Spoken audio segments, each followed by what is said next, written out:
우리는 지금 사순절을 지나고 있습니다.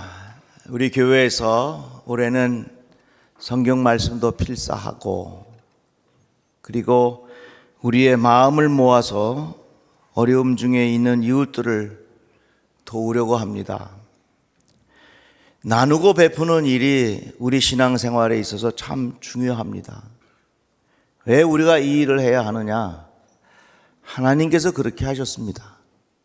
하나님이 세상을 이처럼 사랑하사 독생자를 주셨으니 하나님께서 우리들을 사랑하셔서 나누고 베풀어 주셨습니다. 예수님은 어떻게 하셨습니까? 우리들을 살리기 위해서 남은 피 한 방울까지 다 나눠주시고 숨을 거두셨습니다. 우리는 아무런 자격이 없지만 이렇게 큰 호의를 베풀어 주셔서 우리가 살았습니다.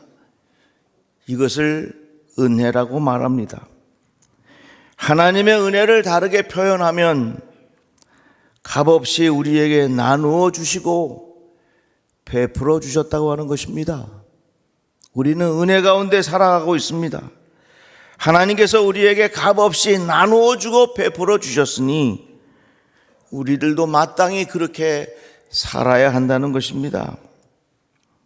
예수님을 따르는 사람은 예수 닮기를 애쓰는 사람들입니다. 우리가 이렇게 주님 닮아서 나누고 베푸는 삶을 살게 되면 하나님이 기뻐하십니다. 히브리서의 말씀에 보면 이런 표현이 있습니다. 오직 선을 행함과 서로 나누어 주기를 잊지 말라. 하나님은 이 같은 제사를 기뻐하시느니라. 나누고 베푸는 일이 하나님 기뻐하시는 일이요, 이것이 또한 하나님께 드리는 제사라. 이 말은 뭡니까? 예배 드리는 것만큼 나누고 베푸는 일이 중요하다고 하는 그런 말씀이지요. 우리가 하나님을 잘 따르기 위해서는 경건의 훈련이 필요합니다. 그런데 야고보서에 보면 경건을 이렇게 정의하고 있습니다. 하나님 앞에서 정결하고 더러움이 없는 경건은 곧 고아와 과부를 그 환난 중에 돌보고 또 자기를 지켜 세속에 물들지 아니하는 그것이니라. 경건이 뭐냐? 내가 세속에 물들지 않는 게 경건이에요. 또 경건이 뭐냐? 내 주변에 약한 자, 힘들게 살아가는 자, 어려운 이웃들과 함께 나눔을 베풀며 사는 것이, 이것이 바로 경건의 열매라고 하는 것입니다. 이같이 나누고 베풀고 살면 하나님이 기뻐하시고 이것이 바로 우리의 경건의 훈련입니다. 뿐만 아니라 나누고 베풀면 그것이 곧 하나님에게 구워드리는 거예요. 잠언 말씀에 보면 가난한 자를 불쌍히 여기는 것은 여호와께 구워드리는 것이니 그의 선행을 그에게 갚아주시리라. 사랑하는 이웃들에게 뭔가를 나누고 베푸는 것은 하나님에게 구워드리는 거란 말입니다. 여러분 생각해 보세요. 우리가 하나님 앞에 구워드릴 게 뭐가 있겠어요? 하나님이 없으신 게 없는데 어떻게 하나님에게 구워드릴 수 있겠습니까? 그런데 가난한 사람, 어려운 사람들에게 나누고 베풀어주면 이게 하나님에게 구워드리는 거라 그 말이에요. 전도서의 말씀에 보면 너는 내 떡을 물 위에 던지라. 여러 날 후에 도로 찾으리라. 한번 생각해 보세요. 흐르는 강물에 떡을 던져. 그러면 떡이 확 풀어져 가지고 지나가는 물고기들이 다 먹을 겁니다. 더 이상 그 떡은 나에게 돌아오지 않아요. 그런데 성경은 뭐라고 표현했냐면 흐르는 물에 떡을 던지라. 그리하면 도로 찾으리라. 내가 선행을 베풀라. 나누고 베풀면서 살면 그것이 없어지는 것 같지만 다시 찾게 되리라. 흐르는 물에 떡을 던졌는데 그걸 어떻게 찾아요? 찾는 이유가 있어요. 왜냐하면 나누고 베푸는 거는요, 하나님께 구워드리는 거예요. 하나님께 구워드리는 것이기 때문에 시간이 지나면 하나님께서 우리에게 되찾게 해주신다 그 말이에요. 여러분, 이러한 믿음의 고백을 하면서 살아가시기를 주의 이름으로 축복합니다. 예수께서 말씀하셨어요. 내가 배가 고플 때 너희가 나에게 먹을 걸 주었고, 목이 마를 때 마실 걸 주었고, 내가 추워서 떨고 있을 때 나에게 옷을 입혀 주었다. 제자들이 묻습니다. 아니, 언제 예수님이 배가 고팠던 적이 있고 언제 목말랐던 적이 있습니까? 이렇게 물으니까 예수께서 대답하시기를, 아니야, 작은 자에게 준 것이 곧 나에게 한 것이다, 그 말입니다.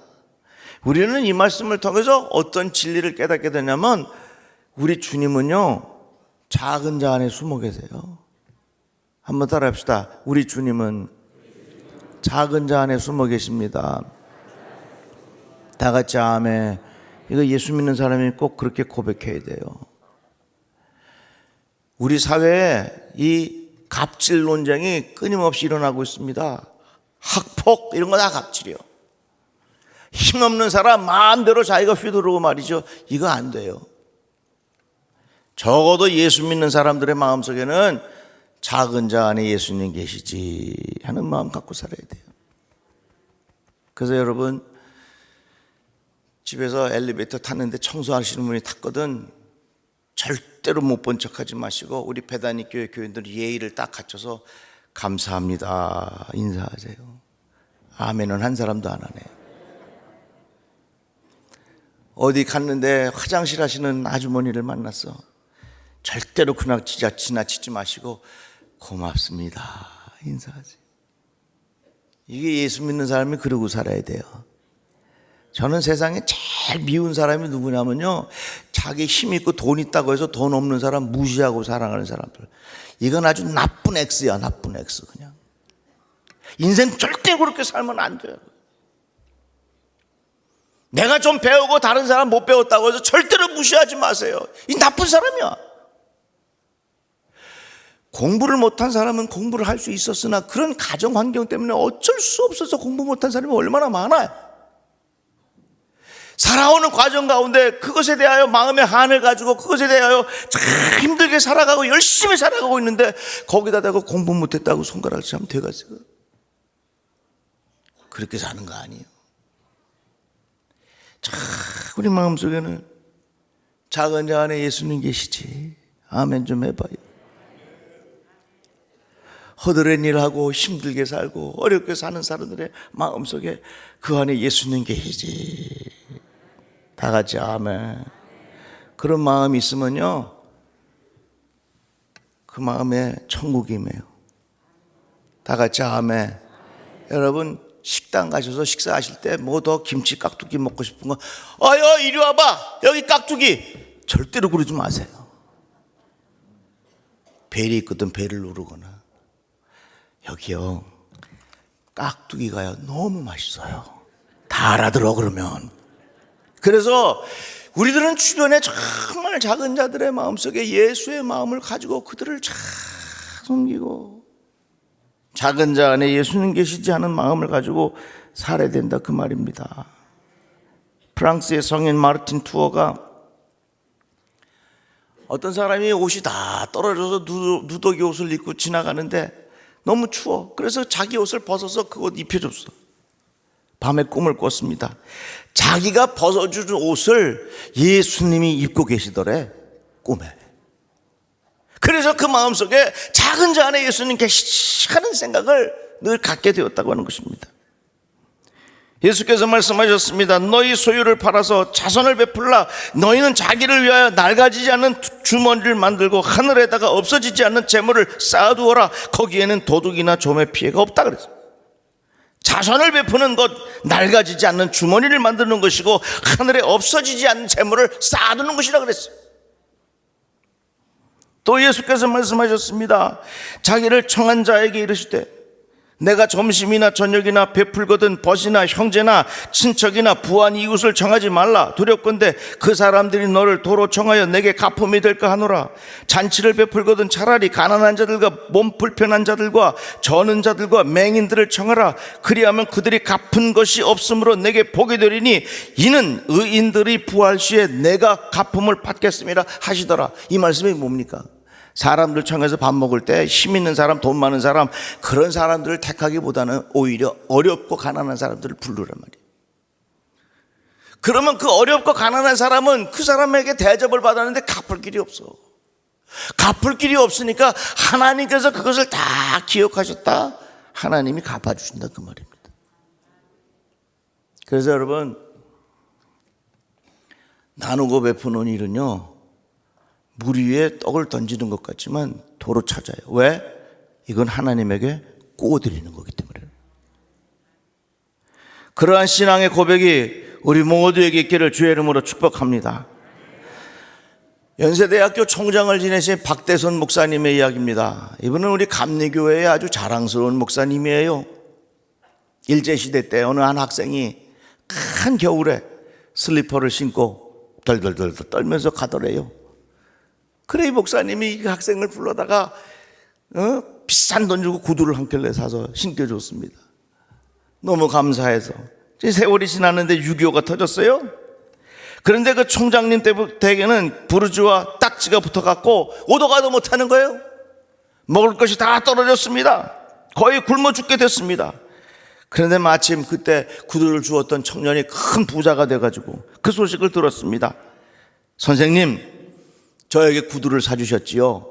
그러면서 쌀 5가마니를 가지고 와서 선생님 집에 다 두고 갔다는 얘기예요. 흐르는 물에 떡을 던져라, 도로 찾으리라. 왜 도로 찾느냐? 흐르는 물에 떡을 던지는 것이 그냥 없어지는 게 아니라 나누고 베풀면 그것이 바로 하나님에게 구워드리는 거라, 그 말이에요. 하나님께서 기억하시고 적절할 때 갚아주신다, 그 말입니다. 그래서 우리 이렇게 살아봅시다. 다 같이 아멘. 이렇게 사는 지혜가 있기를 주의 이름으로 축복합니다. 그래서 성경에 보니까 서로 돌아보아 사랑과 선행을 어떻게 하라 그랬냐? 격려하라 그랬어요. 격려하라고. 그런데요, 이렇게 나누고 베풀 때에 우리 마음의 자세가 참 중요합니다. 왜냐하면 하나님은 마음의 태도를 중요하게 여기기 때문에 그래요. 하나님은 우리 마음의 중심을 중요하게 여기기 때문에 나눠주고 베풀 때 어떤 마음의 자세를 가지고 해야 되느냐, 이게 참 중요해요.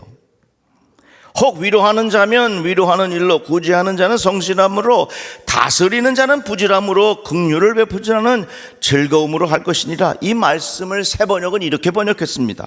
나누어 주는 사람은 순수한 마음으로, 자선을 베푸는 사람은 기쁜 마음으로. 여기에서 우리들이 함께 나누고 베풀 때에 가져야 할 2가지 마음을 분명히 가르쳐줘요. 하나는 순수한 마음으로 해야 돼요. 한번 따라합시다. 순수한 마음으로 해야 합니다. 이 말을 다르게 말하자면 나누고 베풀어 주고 할 때에 사람들에게 보여주면서 자기의 영광을 드러내려고 하지 말아라, 그 말. 그 의도가 순수하지 않아. 예수께서 말씀하셨습니다. 사람에게 보이려고 그들 앞에서 너희의 의를 행하지 않도록 주의하라. 그러하지 아니하면 하늘에 계신 너희 아버지께 상을 받지 못하리라.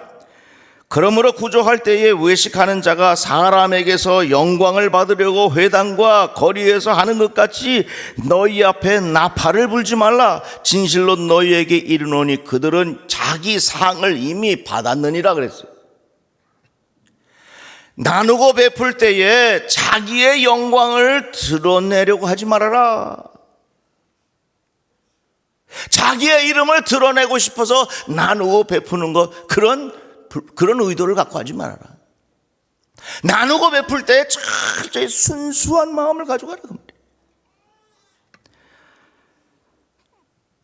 존 웨슬리 목사님은 우리가 점점 거룩해지면 의도의 순수성, 이걸 가르쳐 주셨어요. 한번 따라해 봅시다. 의도의 순수성. 의도가 불순하지 않다는 얘기예요. 정말 예수님께서 가르쳐 주신 마음대로 나누고 베푸는 거예요. 그래서 그 의도가 순수해요. 내가 나누고 베풀면서 내가 영광을 받으려고 하는 그것 말고 내가 나누고 베풀면서 정말 의도가 순수해요. 이런 마음의 태도를 가지고 도우라 그 말이에요. 이런 순수한 마음의 태도가 있어야 된다 그 말입니다. 우리가 잘 아는 흥부전 너무 잘 알잖아요. 형 놀부는 부자요, 욕심이 많아. 그런데 동생 흥부는 가난해, 아이도 많아. 그래서 형네 집에 먹으러 갔다가 구박을 받습니다. 밥 주걱으로 탁 쳤는데 밥알이 붙어서 탁 떼어먹고 한 대 더 떨어달라고 그러죠. 그러던 어느 날 흥부의 집에 제비가 한 마리 날아왔는데 제비가 뚝 떨어졌어, 마당에.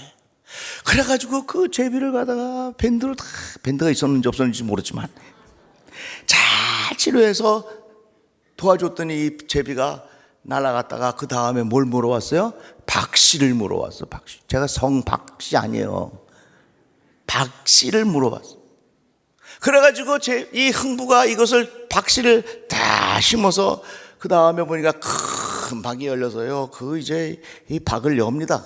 노래를 하면서 으이샤 하면서. 근데 그 박이 톡 터지니 그 안에서 말이죠, 검은 보화가 팍 날아가지고 흥부가 큰 부자가 되었다 이겁니다. 근데 놀부가 가만히 보니까 아주 그냥 고개 너무 배가 아픈 거예요. 아야, 저거 제비 다리를 치료해주면 저렇게 되는구나. 그래가지고 다 알면서도 되게 재밌게 들으시네. 하루는 놀부 집에 가만히 있는데 보니까 이 제비 한 마리 떨어지는 놈이 있어야지. 어떻게 제비 한 마리 딱 잡아갖고 다리를 뚝 분질러가지고 말이죠. 그래서 감아갖고서 탁 내보내. 그 다음에 이 강남 갔던 제비가 박씨 하나를 탁 물어와서 줬는데 그걸 심었어. 야, 나도 이제 큰 부자가 되겠구나. 이 방이 크게 열려가지고서 또 열어놨더니 글쎄 그 안에서 뭐가 나왔다고? 도깨비가 나와서 도깨비가 나와. 그래서 이 놀부는 쫄딱 망했는데 마음 착한 흥부가 형을 잘 도와주면서 행복하게 살았다는 것이었습니다. 이게 흥부전이요. 도울 때의 흥부에게는 의도가 순수했지만 놀부는 순수한 의도가 아니었어요. 우리가 나누고 베풀 때에 가져야 할 마음의 태도가 뭐냐? 의도가 순수해야 돼. 순수한 마음으로 나누고 베풀라. 이것이 예수께서 가르쳐 주신 말씀이라 그 말입니다. 그리고 또 한 가지 우리에게 가르쳐 주고 있는 것은 나누고 베풀 때에 기쁜 마음으로 해라. 근데 여러분 보세요. 예수께서 하신 말씀이 때로는 참 지키기가 힘들어. 아니, 나의 영광을 드러내지 않고 나누고 베푼다는 게 이게 말처럼 쉽지 않아요. 그래도 조금 내 이름이라도 나고 싶은 마음이 인간의 욕심이거든요. 그리고 나누고 베풀 때 기쁜 마음으로 해라. 어쩌다가 한번 하면 그거 기뻐. 근데요, 여러분 용서하고 들어주세요. 제가 큰 교회 담임 목사하다 보니까 하여튼간 만나는 분들이 대부분이 저를 보고 도와달라는 얘기야. 그래서 전화가 오면요, 전화번호를 갖고 이거를 낯선 전화가 오면 고민하는 거예요. 받아야 하나 말아야 하나. 그렇다고 안 받으면 차별하는 것 같아서 내가 대체로 받는데 전화를 받으면 99.9%는 도와달라는 얘기예요. 때로는 마음이 지치는 것 같기도 하고, 왜 자꾸 너무 힘들다, 이런 생각이 들 때도 있어요. 근데 성경에 보니까 뭐라고 얘기했냐면 기쁘게 도와주라 그랬거든. 이 말씀을 준비하고 이제 전하려고 그랬는데 김현석 선교사한테 연락이 왔어. 목사님, 아이고요 목사님. 그래서 아이고 내 또 뭔 일이요? 내가 그랬더니 아이고 목사님, 우리가 지어준 교회 그 마을에 불이 나가지고 50부가 홀랑 다 탔어요.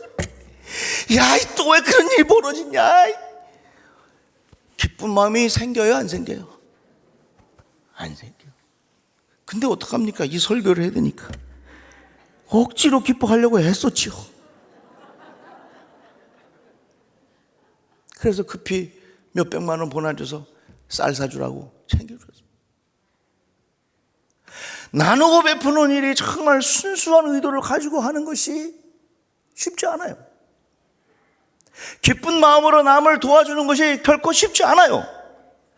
그럼에도 불구하고 하나님께서 우리에게 주신 말씀이요, 하나님께서 우리에게 가르쳐 주신 삶의 진리이기 때문에 그래도 한번 그렇게 해보자, 그 말입니다.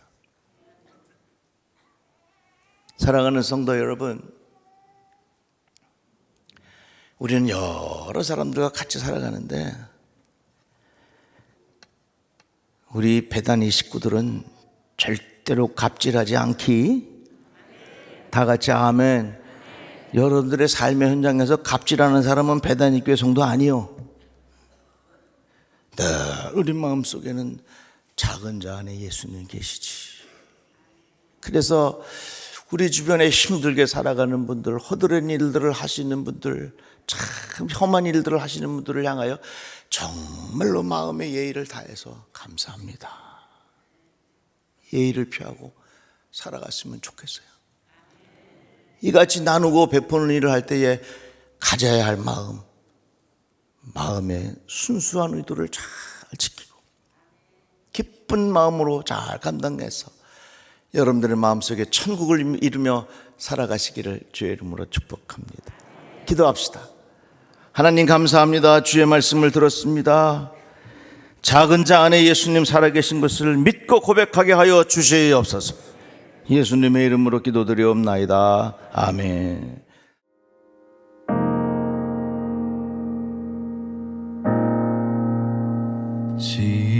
지금까지 지내온 것 주의 크신 은혜라. 한이 없는 주의 사랑 어찌 이루 말하랴.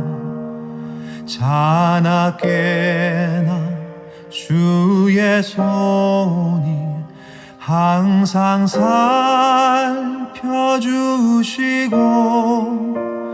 모든 일을 주 안에서 형통하게 하시네. 몸도 맘도 연약하나 새 힘 받아 살았네. 물 붓듯이 부으시는 주의 은혜 족하다.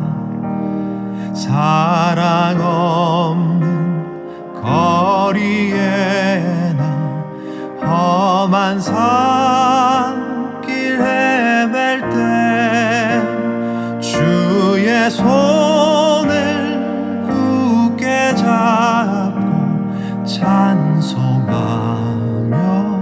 가리라. 주님 다시 되올 날이 날로 날로 다가와. 무거운 짐 주께 맡겨 벗을 날도 멀잖네. 나를 위해